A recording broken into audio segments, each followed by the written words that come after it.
माझे नाव श्रीमती सुदन राजेंद्र भस्मे, राहणार हिंगणघाट, तहसील हिंगणघाट, जिल्हा वर्धा येथे आजंती शिवारामध्ये माझी शेती आहे। या दैविक कॅप्सूलमध्ये असणारे जे कंटेंट आहे तो म्हणजे मुख्य घटक आहे ऑर्गॅनिक कार्बन, ज्याला आपण सेंद्रिय कार्बन म्हणतो। या सेंद्रिय कार्बनमुळे या पराठीला आवश्यक असणाऱ्या पांढऱ्या मुळ्या, पराठीची वाढ आणि पराठीवर होणारा नैसर्गिक वातावरणाचा प्रादुर्भाव या ऑर्गॅनिक कार्बनमुळे त्याचा परिणाम होत नाही।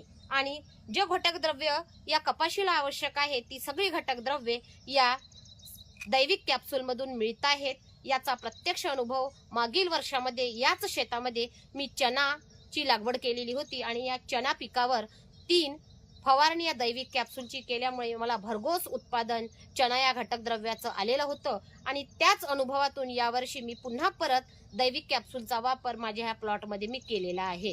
आणि त्याची नुकतीच फक्त 1 फवारणी माझ्या या कपाशीवर झालेली असताना त्याचा परिणाम माझ्या डोळ्यासमोर आहे। हे बघा, माझ्या या कपाशीला भरपूर पाते आलेली आहेत आणि पात्यांचं रूपांतर लवकरच बोंडांमध्ये झालेलं आहे आणि पराठीची वाढ सुद्धा भरपूर प्रमाणात झालेली आहे। आणि परत मला नेक्स्ट फवारणी सुद्धा या दैविक कॅप्सूलची करायची आहे, कारण याचा प्रत्यक्ष अनुभव मी स्वतः घेतलेला आहे।